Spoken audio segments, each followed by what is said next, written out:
Hi friends, ఎలా ఉన్నారు? Welcome back to another new video. Friends, ఈరోజు వీడియోలో మనం పేటిఎం యాప్ ఉపయోగించుకొని మన క్రెడిట్ కార్డ్ బిల్లు ఎస్బీఐ కానీ, హెచ్డిఎఫ్సి కానీ, లేదా ఐసిఐసిఐ కానీ ఏ ఇతర బ్యాంక్ క్రెడిట్ కార్డ్ బిల్లు అయినా సరే ఏ విధంగా పే చేయాలి అని నేర్చుకోబోతున్నాం.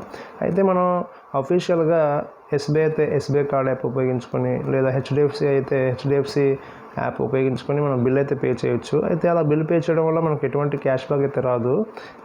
ఇలా మనం పేటిఎంలో కానీ లేదా ఫోన్పేలో కానీ, అదే ఫోన్పే మీద కూడా ఒక వీడియో చేశాను, అది కూడా మీకు ఐ బటన్లో లాస్ట్లో ఎండ్ స్క్రీన్లో వస్తుంది, అది కూడా చూడండి. ఎలా పే చేయాలి క్రెడిట్ కార్డ్ బిల్ అని చెప్పి చేశాను. ఓకేనా? ఈ ప్లాట్ఫామ్స్లో మీరు పే చేయడం వల్ల మీకు క్యాష్ బ్యాక్ అయితే వస్తుంది. మీరు బిల్ కట్టేటప్పుడు ఒక 500 అయినా 600 అయినా సరే మనకి బిల్ కట్టేటప్పుడు ఒక ₹100 క్యాష్ బ్యాక్ వస్తే మనకి సేవ్ అయినట్టే కదా మనీ. ఒకసారి ఆలోచించండి. ఓకేనా? పేటిఎంలో ఎలా పే చేయాలి అని నేర్చుకుందాం. వీడియో స్టార్ట్ చేసే ముందు ఛానల్ కొత్తగా చూస్తున్నట్లయితే ప్లీజ్ ఛానల్ సబ్స్క్రైబ్ చేసి ఇలాగే సపోర్ట్ చేస్తూ ఉండండి. ఓకేనా? పదండి ఫ్రెండ్స్, వీడియోలోకి వెళ్ళిపోదాం. ఫస్ట్ ఆఫ్ ఆల్ మీ ఫోన్లో ఉన్న పేటిఎం యాప్ ఓపెన్ చేయండి. పేటిఎం యాప్ ఓపెన్ చేసిన తర్వాత మీకు ఇంటర్ఫేస్ అనేది ఈ విధంగా వస్తుంది, మీకు తెలిసిందే. ఓకేనా? మీరు ఇలా కిందకి స్క్రోల్ చేసినట్లయితే ఇక్కడ మీరు గమనించినట్లయితే రీఛార్జ్ అండ్ బిల్ పేమెంట్స్ అని చెప్పి ఆప్షన్ కనిపిస్తుంది కదా. ఇక్కడ మీరు గమనించినట్లయితే కిందకి చూసినట్లయితే ఇక్కడ క్రెడిట్ కార్డ్ పేమెంట్ అని చెప్పేసి ఒక ఆప్షన్ వచ్చింది, చూసారా? ఆ ఆప్షన్ మీద మీరు క్లిక్ చేయాలి. సరేనా? ఆప్షన్ మీద క్లిక్ చేయండి. ఈ ఆప్షన్ మీద క్లిక్ చేయగానే మనకి నెక్స్ట్గా ఇన్ అవుద్ది అనమాట.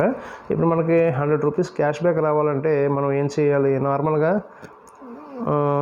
బిల్ పే చేస్తే రాదు ఫ్రెండ్స్, దానికి మనం వేరే విధంగా ట్రై చేయాలన్నమాట. ఇగోండి, ఇక్కడ నేను కార్డు మీరు యాడ్ చేసుకున్నారైతే పర్వాలేదు.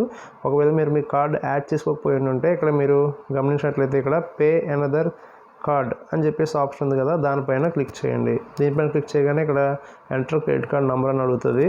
ఓకేనా? ఎంటర్ క్రెడిట్ కార్డ్ నెంబర్, మీ క్రెడిట్ కార్డ్ నెంబర్ని ఇక్కడ ఎంటర్ చేసి దాని పేరు organise and pay the right card, దాని పేరు ఏమైనా ఉంటుంది, ఆ పేరు ఎవరి పేరు మీద ఉందని చెప్పేసి అది ఎంటర్ చేయండి.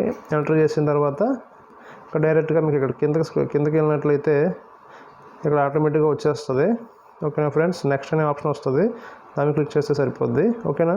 ఇప్పుడు మీకు క్యాష్ బ్యాక్ రావాలంటే ఏం చేయాలి? ఓకేనా? చూసారా? ఇక్కడ మీరు కింద స్క్రోల్ చేసినట్లయితే ఇక్కడ కొన్ని ఆప్షన్స్ మూవ్ అవుతున్నాయి. ఇక్కడ మీరు గమనించినట్లయితే ఇన్స్టెంట్ క్రెడిట్ ఆప్కే మొబైల్ పర్, తర్వాత pay credit card bill on Paytm, get up to 1500 of on flight tickets అని చెప్పి ఉంది. ఇక్కడ చూసారా? Pay your first credit card bill here, get flat 100% cash back points. 100% cash back points అనమాట. ఓకేనండి? Cash back points అంటే మనకి money అనమాట. ఓకేనా? సో మీరు దీని మీద క్లిక్ చేయాలన్నమాట. దీని మీద క్లిక్ చేస్తేనే మీకు ఆ క్యాష్ బ్యాక్ అనేది వస్తుంది. మిగతా మీరు దేని మీద క్లిక్ చేసినా సరే నార్మల్గా కట్టేస్తే మీకు క్యాష్ బ్యాక్ అనేది రాదనమాట. సో ఇక్కడ ఎలాగైతే స్క్రోల్ అవుతుందో దానిపైన మీరు క్లిక్ చేయాలి. సరేనా? ఇలా క్లిక్ చేయండి. క్లిక్ చేసిన వెంటనే మీకు నెక్స్ట్ ఆప్షన్లోకి వెళ్తుంది. ఓకేనా? Sorry, 1 second. Okay right. ఇక్కడ క్లిక్ చేసిన వెంటనే మీకు ఆ క్రెడిట్ కార్డ్ బిల్ పేమెంట్ పేజ్లోకి మళ్ళీ వెళ్తుంది. ఓకేనా? పే బిల్ అనే ఆప్షన్ వచ్చింది కదా ఇక్కడ పైన. ఇక్కడ నా కార్డ్ చూపించి ఇక్కడ లాస్ట్లో నా యొక్క 4 డిజిట్ నెంబర్ అనేది చూపిస్తుంది. మీకు కూడా మీ కార్డ్ యాడ్ అవ్వగానే ఈ విధంగా మీకు 4 డిజిట్ నెంబర్ అనేది లాస్ట్లో చూపిస్తుంది. ఓకేనా? రైటా? దాని తర్వాత మనకి పే బిల్ అనే ఆప్షన్ కనిపిస్తుంది కదా, ఇక్కడ పే బిల్ అనేది కనిపిస్తుంది కదా, దానిపైన మీరు క్లిక్ చేయండి. క్లిక్ చేసిన తర్వాత మీకు ఈ విధంగా ఎంటర్ బిల్ అమౌంట్ అని చెప్పి వచ్చిందనమాట. అప్లై క్యాష్ బ్యాక్ ఆఫర్ అని చెప్పేసి ఇక్కడ ఆప్షన్ వచ్చింది. ఓకే, ఎంటర్ బిల్ అమౌంట్, మీ బిల్లు ఎంతైతే మీరు పే చేద్దాం అనుకుంటున్నారో ఈ యొక్క మంత్ బిల్లు ఎంత వచ్చింది అని చెప్పేసి చూసుకోండి. చూసుకున్న తర్వాత ఆ యొక్క డిజిట్ని ఇక్కడ ఎంటర్ చేయండి. బహుశా ఇది పేటిఎం కాబట్టి ఇక్కడ ఫర్ సెక్యూరిటీ రీజన్స్ మీకు ఈ యొక్క పేజ్ మీకు కనిపించకపోవచ్చు, బ్లాక్ స్క్రీన్ రావచ్చు. అయినా సరే పర్వాలేదు, నేను అక్కడ రాస్తాను ఏమేమి వస్తాయి, ఏమేమి ఆప్షన్స్ వస్తాయని చెప్పి రాసి మరీ పెడతాను మీకు. సో మీకు ఏం ప్రాబ్లం ఉండదు. ఓకేనా? ఇక్కడ మీరు 2150 అనేది టైప్ చేసిన తర్వాత ఇక్కడ ఈ చూసారా కింద మీకు ఈ క్యాష్ బ్యాక్ అనేది హైలైట్ అయింది. ఇందాక హైలైట్ అవ్వలేదు, ఎందుకంటే మనం అమౌంట్ ఎంటర్ చేయలేదు కాబట్టి హైలైట్ అవ్వలేదు. చూసారా? ఇక్కడ హైలైట్ అవ్వలేదు. ఇదిగోండి, ఇక్కడ హైలైట్ అవ్వలేదు. చూసారా? ఇక్కడ అమౌంట్ ఎంటర్ చేస్తేనే ఇది హైలైట్ అవుద్ది అనమాట. సో మీ క్రెడిట్ కార్డ్ అమౌంట్ ఎంతైతే అంతా ఇక్కడ ఎంటర్ చేయండి. ఎంటర్ చేసాక ఇక్కడ ఈ యొక్క అప్లై క్యాష్ బ్యాక్ ఆఫర్ అనేది హైలైట్ అయింది. రైటా? ఇప్పుడు దాని మీద క్లిక్ చేయండి. క్లిక్ చేసిన తర్వాత ఇక్కడ చూసారా? Earn 5000 cash back points, pay credit card bill for 15,000 or more and get 100% cash back points అని ఉంది. ఓకే, మీరు 15,000 కంటే ఎక్కువ పే చేస్తే 100% క్యాష్ బ్యాక్ పాయింట్స్ వస్తుంది. తర్వాత flight tickets worth 1,500. Pay credit card bill payment of INR 10,000 or more through Paytm and get 10% up to 1,500 off on domestic flights అని చెప్పేసి ఉంటుంది. మీ యొక్క బిల్ కానీ 10,000కి మించి ఉంటే మీకు ఫ్లైట్ టికెట్స్ పైన 1,500 రూపాయలు ఆఫ్ వస్తుంది అనమాట. ఓకేనా. ఇంకా మూడో ఆప్షన్ ఏంటి, Paytm cash back up to 50. Make bill payment of ₹2,000 or more and get up to ₹50 cash back. ఓకేనా. చూసారా ఇక్కడ ₹50 అని వస్తుంది, కాకపోతే దానికంటే ఎక్కువే మనకి రావడం జరుగుతుంది అనమాట క్యాష్ బ్యాక్. ఎందుకంటే నేను ఆల్రెడీ క్యాష్ బ్యాక్ పొందాను కాబట్టి చెప్తున్నాను. ఓకేనా.